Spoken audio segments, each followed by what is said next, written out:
Baik,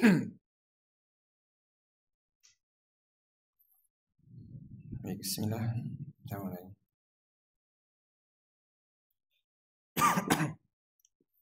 Assalamualaikum warahmatullahi wabarakatuh. Alhamdulillah hamdan katsiran thayyiban mubarakan fih. Wassalatu wassalamu ala asyrafil anbiya'i wal mursalin nabiyyina Muhammadin wa ala alihi wa sahbihi ajma'in amma ba'd. Alhamdulillah, dengan izin Allah tabaraka wa ta'ala, rahmatnya dan juga karunia-Nya kita diberikan kesempatan untuk bisa hadir di majelis ini untuk melanjutkan pembahasan kita mengenai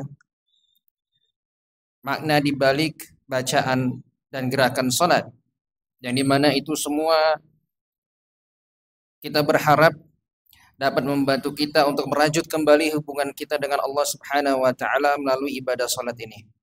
Semoga salawat dan salam senantiasa tercurahkan kepada Nabi Muhammad sallallahu alaihi wasallam, kepada keluarga beliau, para sahabatnya, dan juga setiap orang yang mengikuti jejak beliau hingga hari kiamat nanti. Baik jemaah sekalian semua dirahmati Allah Subhanahu wa taala. Terakhir kita berada pada bacaan tasyahud atau bacaan pada saat duduk tahiyat. Baik. Kalau kita mengingat pertemuan yang lalu bahwasanya ternyata nama yang digunakan yang lebih populer di sini adalah duduk tahiyat ya. Dan duduk tahiyat ada dua, tahiyat awal dan akhir. Baik. Dan kurang lebihnya kita telah bahas ya sifat duduknya, bagaimana duduk di tahiyat awal ya dan duduk di tahiyat akhir. Kemudian kita masuk pada bacaannya sekarang.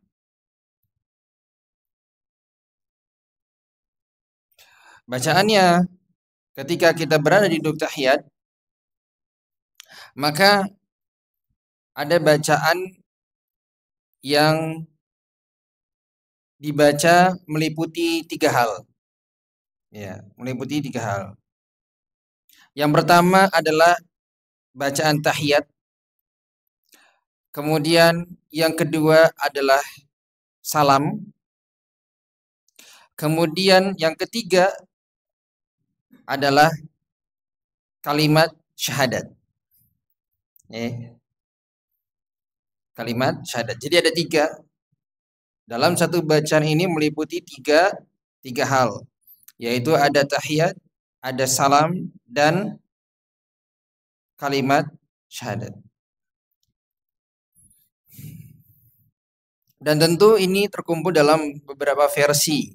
Ya, ada versinya sahabat Abdullah bin Mas'ud, ada versi sahabat Abdullah bin Abbas, ada versi sahabat Abdullah bin Umar, dan lain sebagainya. Namun yang saya bawakan di sini satu versi saja, karena dari semua versi itu maknanya sama. Ya, hanya pelafatannya atau peletakan kata, beberapa kata yang berbeda. Tapi makna tetap sama. Saya bawakan versi dari Abdullah ibn Mas'ud. Ya, yang mudah-mudahan ini yang populer, saya nggak tahu. Mudah-mudahan saja ini yang dibaca oleh jamaah sekalian. Kalaupun tidak mengapa. Berarti kalau tidak sesuai, oh ini kayaknya beda nih, nggak sesuai dengan yang saya baca, berarti yang Anda baca versi yang lain, nggak apa-apa. Ya. Tapi makna tetap sama. Kita akan bahas makna dari bacaan tersebut. Ya. Baik. Versi yang saya bawakan di sini adalah versi Abdullah bin Mas'ud radhiyallahu anhu yang dimana dimulai dengan at-tahiyatu lillah wa salawatu wa thayyibat assalamu alayka ayyuhan nabiy wa rahmatullahi wa barakatuh. Ini kita bahas sampai sini dulu ya penggalannya. Ini adalah bacaan tahiyat versi yang saya bawakan yaitu Abdullah bin Mas'ud dan terhimpun dua tahiyat dan salam. Namun salamnya belum selesai karena terpotong itu ya. Nanti insya Allah kita sambung. Kita baca penggalan ini dulu. At-tahiyatu lillah, segala pengagungan. Ya, segala pengagungan. Kita telah bahas pada kalimat at-tahiyatu lillah. Ya, pengagungan milik Allah Subhanahu wa taala. Ya. Kata Al-Imam Ibnu Rajab, ya makna yang terbaik pada kata at-tahiyat adalah pengagungan. Sehingga kita mengagungkan Allah Subhanahu wa taala. Ya. Dan hanya Allah yang berhak mendapatkan pengagungan. Hanya Allah yang berhak mendapatkan pengagungan. Inilah makna ketika mengatakan at-tahiyatu lillah. At-tahiyatu lillah. Afwan. At-tahiyatu lillah. Ini adalah penggalan pertama. Kemudian yang berikutnya wassalawatu. Wassalawatu. Sini ada kalimat salat. Ya. Sehingga kita katakan salawat di sini sebagaimana kita kenal bisa dimaksud adalah salat itu adalah doa. Ya. Salat itu maknanya doa. Sehingga kalau kita katakan at-tahiyatu lillah wa salawatu, yang artinya pengagungan dan salawat yaitu doa kepada Allah, ditujukan kepada Allah. Pengagungan milik Allah, kemudian doa juga ditujukan untuk Allah Subhanahu wa taala. Oke. Bisa juga makna dari salawat ini adalah ya salat. Salat yang kita lakukan, mau itu wajib, mau itu sunnah, termasuk di sini. Dan semua itu hanya untuk Allah. Sehingga kita mengatakan at-tahiyatu lillah wassalawatu, yang artinya pengagungan dan doa, salat, wajib, sunnah yang kita kerjakan semuanya ini hanya untuk Allah Subhanahu wa taala. Dalam. Ya ini dia.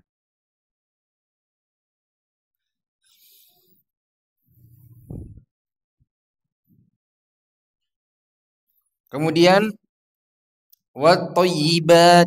Nah, ditambahkan wat thayyibat. Ini kan maknanya baik ya, kebaikan gitu. Kebaikan. Sehingga kalau kita katakan memang Allah itu menerima yang baik-baik. Karena Allah zatnya baik, thayyib, maka dan segala perbuatan Allah itu thayyib, maka tentunya Allah hanya menerima hal yang baik-baik saja. Ya.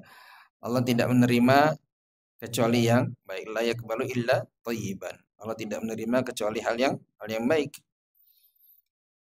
Sehingga kita katakan segala pengagungan, salawat, doa, salat kita yang kita kerjakan dan kebaikan semuanya itu hanya milik Allah Subhanahu wa taala. Hanya milik Allah Subhanahu wa taala. Baru setelah tahiyat lalu ada yang kedua, salam. Salam untuk siapa? Yang pertama untuk ada dua salam di sini. Salam yang pertama untuk siapa? Rasulullah sallallahu alaihi wasallam. Dengan mengatakan assalamu alayka ayyuhan nabiyyu wa rahmatullahi wa barakatuh. Semoga keselamatan untukmu wahai Nabi, diiringi dengan rahmat Allah dan keberkahannya. Ini adalah artinya dari bacaan tadi. Maka ketika kita mengucapkan Assalamu alayka ayyuhan nabiyyu, pada bagian ini kita telah berpindah, ya, berpindah dari yang sebelumnya kalimat itu ditujukan kepada Allah, at-tahiyyatu lillah wassalawatu wa thayyibat, itu semua ditujukan untuk Allah. Nah, pada batasan ini assalam kita berpindah sekarang kepada Rasulullah Sallallahu Alaihi Wasallam. Dan keselamatan pada doa ini mengandung pengertian, beberapa pengertian. Yang pertama adalah keselamatan untuk Rasulullah Sallallahu Alaihi Wasallam semasa hidupnya dari segala keburukan. Ya. Kemudian keselamatan untuk beliau dari segala kengerian, kekhawatiran,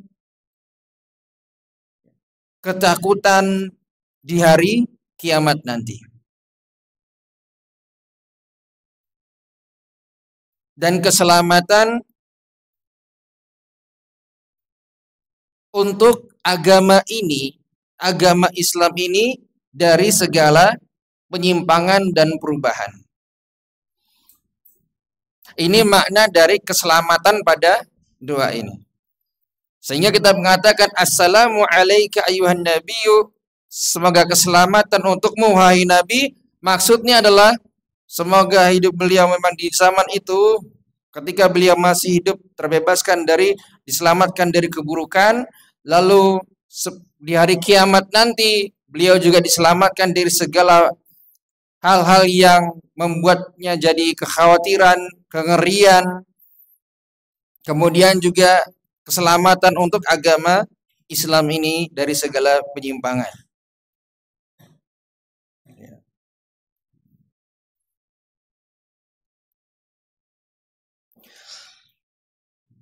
Kemudian setelah itu diiringi dengan rahmat. Nah, wa rahmatullah.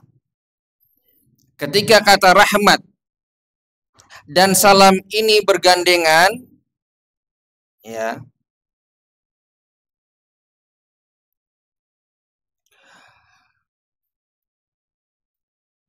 ketika kata rahmat dan salam, assalamu alayka, kemudian dibarengi dengan rahmat. Lalu setelah kita mendoakan Rasulullah SAW dari segala kengerian, dari hal yang tidak disukai, maka kita mendoakan beliau dengan rahmat yang berarti mendapatkan apa yang diinginkan. Nah, ini dia.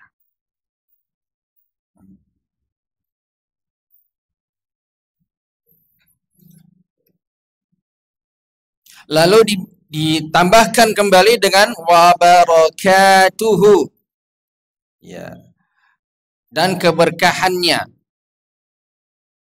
Keberkahan adalah kebaikan yang melimpah berkah.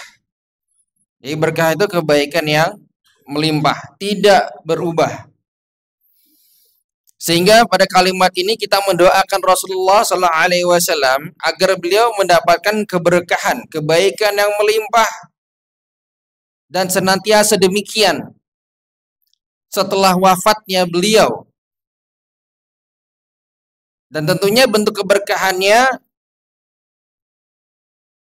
yaitu semakin banyak pengikut Nabi SAW dan amalan yang selaras dengan ajaran Nabi SAW. Nah, ini dia.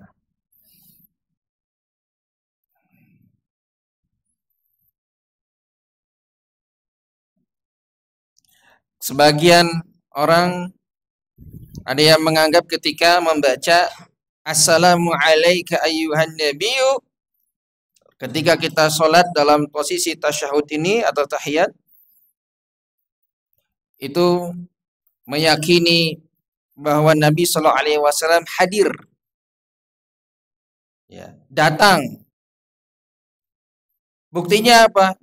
Ya, buktinya kalimatnya assalamu alaika. Keselamatan bagimu, bukan baginya. Kata sebagian orang ini yang memahami seperti ini, menganggapnya bahwasanya kalau Nabi Sallallahu Alaihi Wasallam itu wafat, seharusnya perkataannya, kalimatnya adalah semoga keselamatan baginya. Ya. Tapi karena lafadznya adalah semoga keselamatan bagimu, berarti yang diajak bicara, kata ganti ini yang diajak bicara. Sehingga mereka meyakini bahwasanya ketika membaca ini Nabi Shallallahu Alaihi Wasallam hadir. Ini jangan dipotong ya, pemahamannya jangan dipotong dulu. Inilah yang keliru. Nah, pemahaman keyakinan yang keliru yang perlu kita luruskan. Ketika kita mengatakan assalamu alayka ayyuhan nabiyyu, bukan berarti Nabi sallallahu alaihi wasallam hadir. Kenapa kita membaca itu? Kenapa harus pakai kata ganti kamu? Karena itulah yang diajarkan Nabi Shallallahu Alaihi Wasallam semasa hidup beliau. Versi bacaan tahiyat ini, itu kan ada banyak versi. Semuanya sama, mengatakan assalamu alaika ayyuhan nabiyyu. Dan mereka para sahabat yang menyampaikan riwayat ini mengatakan diajarkan langsung oleh Nabi Shallallahu Alaihi Wasallam. Nabi SAW mengajarkanku bacaan ini. Ya. Sehingga tidak mungkin diubah. Itu sudah menjadi aturan mainnya. Ketika berada dalam duduk tasyahud, di dalam sholat, bacaannya seperti itu. Tidak boleh diubah lagi. Kecuali ada perintah Nabi yang lain. Nanti kalau semeninggalku, maka gantilah. Nah, baru beda lagi nanti. Ada datang riwayat seperti itu, maka ini perlu diubah. Tetapi selama itu tidak ada, maka kita tidak mengubah kalimat yang ada dalam bacaan tasyahud ini. Dan keyakinan yang benar adalah Nabi SAW sudah wafat. Beliau ada di alam yang berbeda. Ya, tidak mungkin orang yang sudah berada terpisah dari dua alam dunia ini kembali lagi hadir. Ya. Kalau kita bayangkan begini saja. Kira-kira kalau ada orang yang meyakini ketika sholat itu membaca assalamu alayka ayyuhan nabiyyu, berarti Nabi SAW hadir untuk menjawab salam kita. Kira-kira saja yang lebih pantas untuk didatangi Rasulullah, kita atau para sahabat? Itu aja. Kira-kira yang lebih pantas untuk didatangi Nabi Sallallahu Alaihi Wasallam seandainya hadir?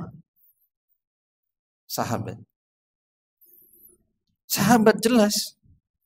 Siapalah kita gitu, dibandingkan para sahabat yang berjuang jiwa dan raga mereka untuk agama Islam, untuk agama Allah ini bersama Nabi Sallallahu Alaihi Wasallam. Mereka adalah orang-orang yang paling mencintai Rasulullah Sallallahu Alaihi Wasallam. Allah ridho pada mereka sampai Allah ridho kepada para sahabat ini, kaum muhajirin wal ansar. Nah, kita siapa? Tentunya yang lebih pantas untuk didatangi adalah para sahabat. Tapi tidak ada satupun riwayat di mana para sahabat mengatakan demikian ketika diajarkan Nabi Sallallahu Alaihi Wasallam sepeninggal beliau di masanya Abu Bakar, masanya Umar bin Khattab, masanya Utsman bin Affan. Tidak ada yang meriwayatkan, bacaannya seperti ini karena kami meyakini Nabi SAW hadir ketika sholat. Ini tidak ada. Maka keyakinan seperti ini adalah keyakinan yang keliru dan perlu kita koreksi. Perlu kita luruskan. Baik.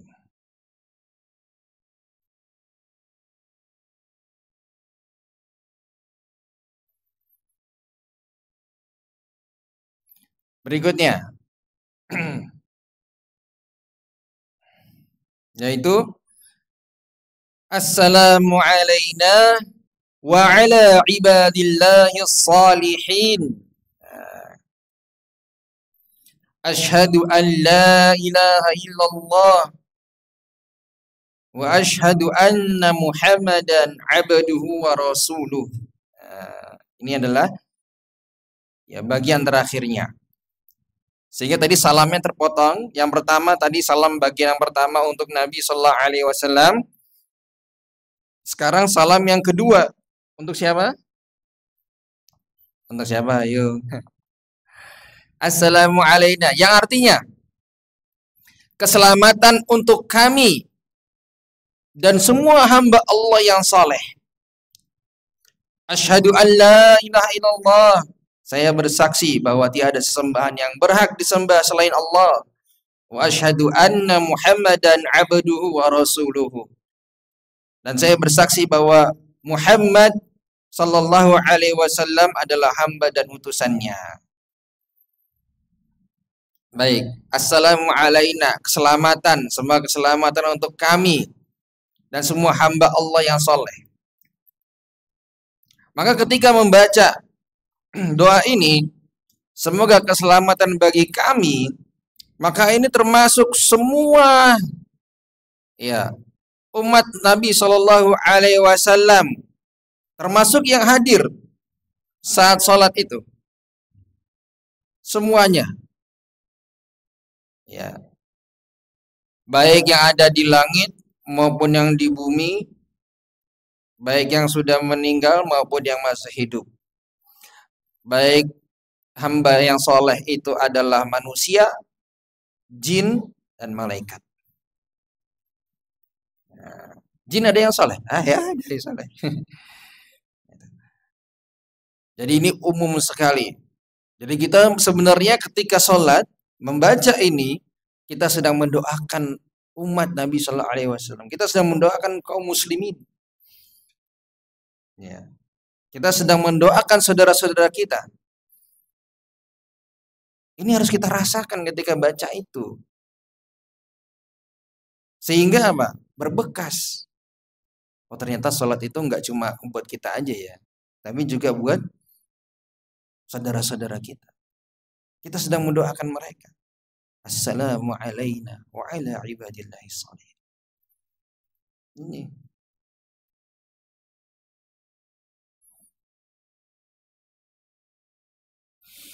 Kemudian setelah itu wa asyhadu an la ilaha illallah. Nah, saya bersaksi, baru masuk kepada kalimat syahadat. Tahiyat sudah, salam juga sudah. Salam ada dua. Ya, salam kepada Nabi dan salam kepada hamba-hamba Allah yang saleh kita semua. Kemudian barulah masuk pada bagian yang ketiga, yaitu kalimat syahadat. Ya. Kami bersaksi, saya bersaksi bahwasanya tiada sesembahan yang berhak disembah selain Allah. Ada konsekuensi di sini. Bukan hanya sekedar ngomong. Kalau kita sekedar ngomong itu gampang. Tapi ingat konsekuensi dari bacaan itu, yang kita setiap kali sholat kita bersyahadat. Coba itu. Setiap kali sholat kita tuh bersyahadat. Bukan berarti kita, apakah kita kemarin murtad? Enggak begitu, bukan. Tapi memang bacaannya seperti itu, yang menunjukkan, mengingatkan kita, kalau ini bukan sekedar bacaan loh, ada makna terkandung. Dan konsekuensi yang harus kita tanggung dari membaca asyhadu an la ilaha illallah. Jadi enggak sekedar ucapin ini kalimat syahadat selesai gitu. Ya udah. Enggak sholat, enggak puasa, bukan begitu. Percaya ramalan bintang maksudnya. cara ramalan bintang, kalau bintangnya Leo itu begini dan begitu. Nah, ini apa? Nah, ini tidak menjalankan konsekuensinya. Ya. Sehingga ketika kita membaca asyhadu alla ilaha illallah itu benar-benar, wah, berarti saya benar-benar beribadah hanya kepada Allah, Zat yang maha besar, yang maha tinggi, dan tidak boleh berbuat syirik kepadanya dalam hal apapun, sekecil apapun, meskipun itu dikatakan syirik kecil.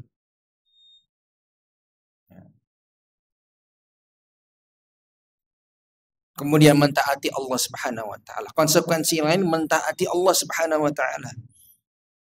Semampu kita berusaha sebaik mungkin untuk mentaati Allah. Menjalankan perintahnya dan menjauhi larangannya.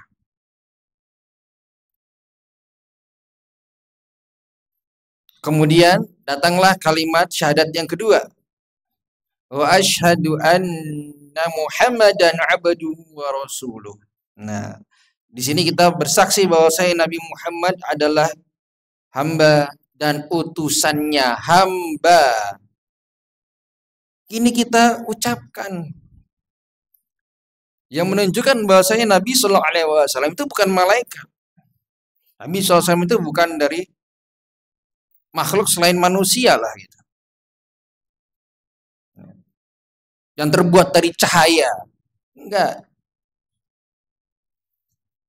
Yang terbuat dari cahaya itu ya malaikat. Manusia terbuat dari tanah asalnya. Asal penciptaan manusia. Ya. Sehingga kalau kita bersaksi bahwasanya Nabi Muhammad adalah hamba, berarti manusia tidak boleh menyembah Nabi Muhammad sallallahu alaihi wasallam. Sama-sama hamba, tidak boleh disembah. Hamba berarti makhluk. Sesama makhluk tidak boleh saling menyembah. Ya. Bagaimana? Maksudnya gimana menyembah Nabi SAW? Memangnya ada orang sholat gitu, ya, menghadap ke makam Nabi Shallallahu Alaihi Wasallam, berniat untuk sholat menghadap Nabi Shallallahu Alaihi Wasallam? Ya mungkin tidak ada. Wallahu a'lam. Tapi bentuknya bukan harus sholat kan gitu. Tidak harus sholat bentuknya. Bisa jadi berdoa bentuknya. Doa juga ibadah.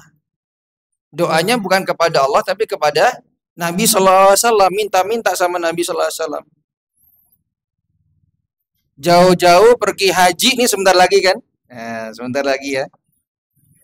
Ada yang berangkat haji di sini? Gak ada. Ajak-ajak. Meskipun cuma sampai bandara doang gitu, selesai ditinggal nggak apa-apa. Ya, jauh-jauh ngeluarin fulus, ya, yang banyak, sampai sana malah mintanya sama Nabi Shallallahu Alaihi Wasallam, datangin kuburan beliau minta-minta di sini. Ini keliru. Meskipun sekarang dijaga ketat bagian itu, tapi ada aja orang dari jarak jauh mungkin gitu, nggak ya berapa meter dari situ minta-minta sama Nabi SAW. Ini keliru sekali. Perbuatan yang berbahaya ini, sudah jatuh kepada kesyirikan. Ya.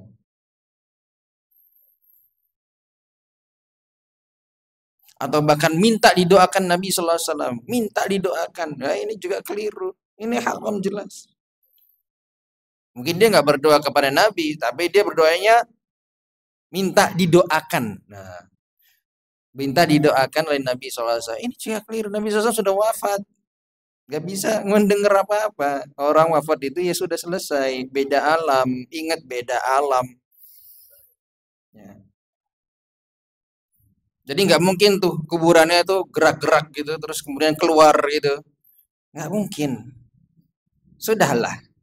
Cukupi kisah-kisah yang ya dongeng ini ya, dalam masalah agama.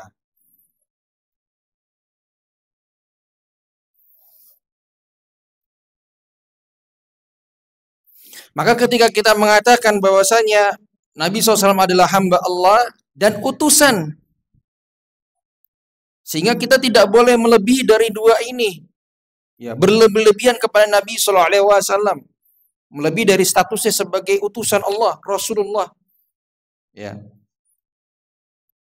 Sehingga tidak boleh kita katakan Nabi SAW adalah putra Tuhan. Wah, ini salah gimana? Oke, kalau orang non muslim sebelah sana itu Yesus dijadikan putra Tuhan. Nabi Isa dijadikan putra Tuhan. Kalau kita di sini adalah Nabi Muhammad dijadikan putra Tuhan. Na'udzubillah min dzalik. Na'udzubillah. Ya. Jelas-jelas hamba dan utusan. Selesai. Bukan pula anak, bukan pula putra, bukan pula yang lainnya. Ya. Cukup sebagai hamba dan Rasulullah. Itu sudah tingkatan tertinggi. Ya, itu sudah pujian yang luar biasa yang Allah berikan kepada seorang hamba. Makanya status Rasulullah itu juga tinggi. Ya, dari bukan sekedar hamba Allah tapi utusan. Nah, luar biasa. Maka kalau begitu kita sudah bersaksi Nabi SAW hamba dan utusan Allah, maka kita wajib taat sama Rasulullah itu. Rasulullah SAW bilang A, udah. Bilang B, ya sudah ikutin. Larang C, ya sudah dijauhi. Larang D, ya udah tinggalkan. Tapi kita saat ini, sebagian kaum muslimin, kalau Nabi SAW sampaikan melalui hadis, kalau ini dilarang, sebentar saya pikir dulu ya, masuk akal enggak ya, gitu. Di mana konsekuensi dari bacaan setiap kali sholat baca kalimat syahadat ini? Berarti enggak dipahami, enggak ditadaburi, enggak direnungkan maknanya ketika sholat maupun di luar sholat. Sehingga sholatnya pun jadi enggak bermakna. Nah, ini yang perlu kita perbaiki. Mulai kita perbaiki. Ketika kita membaca, bukan sekedar baca, tapi benar-benar paham maknanya.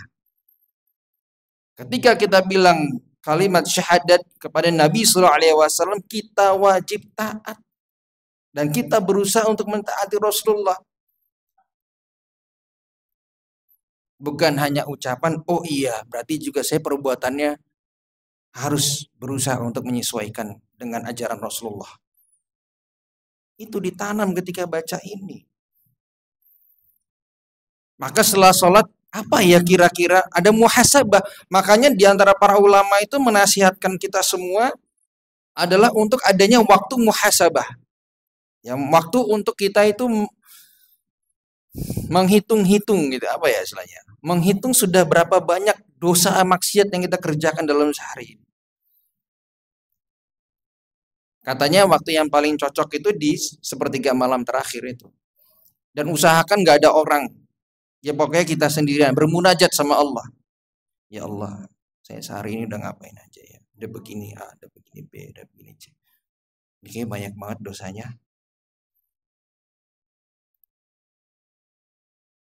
Ya. Curhat sama Allah Subhanahu wa taala. Kita sering curhat sama manusia, bosan manusia dengerin curhatannya. Tapi kalau Allah nggak pernah bosan. Itu. Luangkan waktu untuk muhasabah. Jadi dengan ini koneksinya apa? Koneksinya adalah kita muhasabah tadi. Oh iya, diingatkan ketika kita sholat, ketika kita tasyahud, ketika kita bersyahadat dalam tasyahud kita. Oke, setelah sholat ada waktu selepas isya. Apa yang kurang?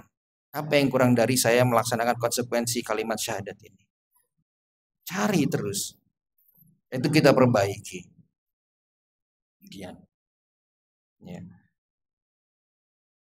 Baik. Mungkin kita cukupkan sampai di sini. Insyaallah taala kita lanjutkan di pertemuan berikutnya. Wassalamualaikum Muhammadin wa ala alihi wasahbihi wasallam. Jika ada pertanyaan maka nanti mungkin setelah azan ya. Assalamualaikum warahmatullahi wabarakatuh.